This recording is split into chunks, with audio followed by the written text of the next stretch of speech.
What do you remember about perfect competition? I mean, how would you recognize a perfectly competitive industry if you ran across one?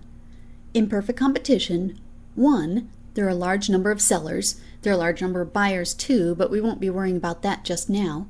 No individual is large enough to affect the market. 2, the product is homogeneous or identical or non-differentiated. For example, milk. When you go to buy 2% milk at the supermarket, what brand do you buy? If you're like me, you buy whatever's on sale. I have no brand loyalty whatsoever because milk is milk. 3, there's perfect information. It's actually not enough for products to be identical. Everyone has to know that the products are identical.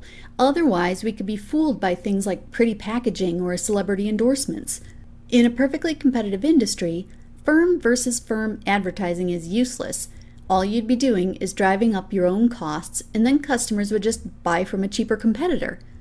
However, you may see industry-wide advertising like the Got Milk campaign, pork, the other white meat, or beef, it's what's for dinner.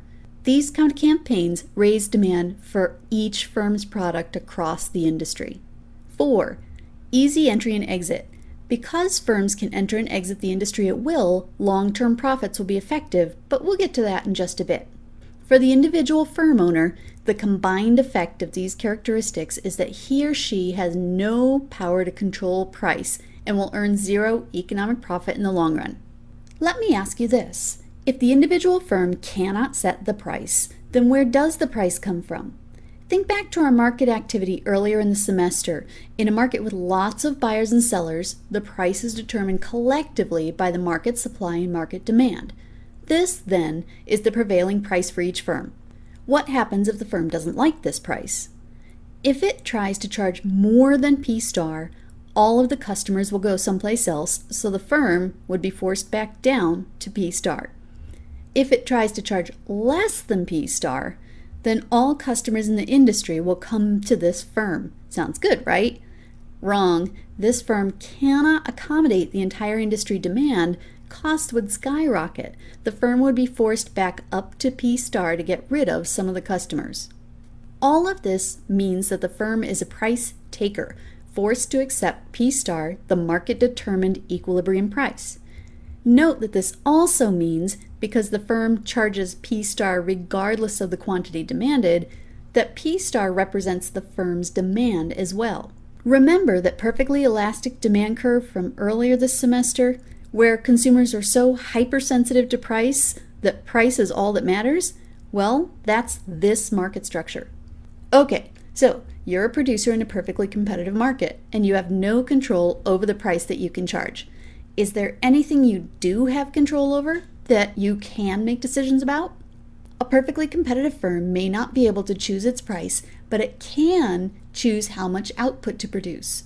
The firm owner will choose the level of output that will maximize his or her profits. See episode 26B to see why.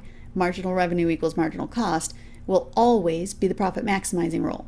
So, you're a firm owner in a perfectly competitive industry. You can't choose the price that you charge, but you can select the amount of output that you produce. In order to maximize profit, you will always choose the level of output where marginal revenue equals marginal cost.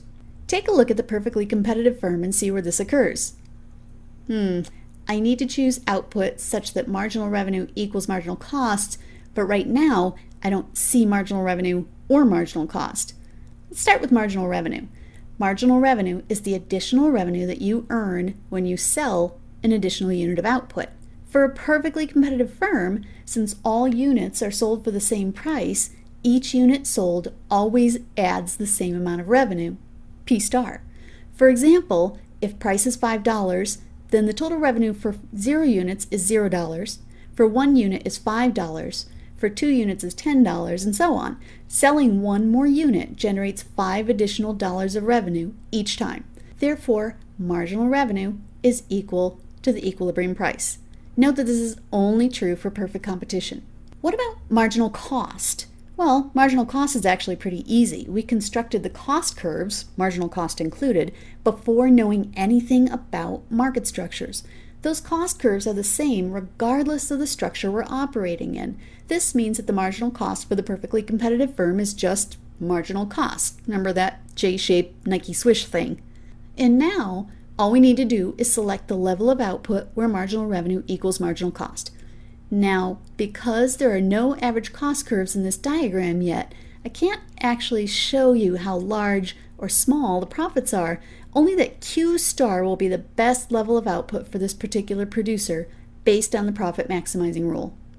Let's look at just one example of how to find profit using this model, then we'll do more cases in class. What if my perfectly competitive producer is operating in an industry where price is greater than the cost per unit? I can already tell that this producer will be making profits since there's more coming in for each unit than there is being paid out in cost, but let's see what it looks like. Notice that I've positioned the average cost curves below the price line. Where is MR equals MC? This gives me Q star. At Q star, what is the total revenue coming in? Revenue is the price I can charge times the number of units that I sell. In this case, the green area. At Q star, what's the total cost of producing this output? It's the cost per unit, ATC, times the number of units that I sell, in this case, the red area. The amount of revenue, in green, that doesn't get chewed up by the costs, in red, is profit. In this case, I've indicated profit by the blue area.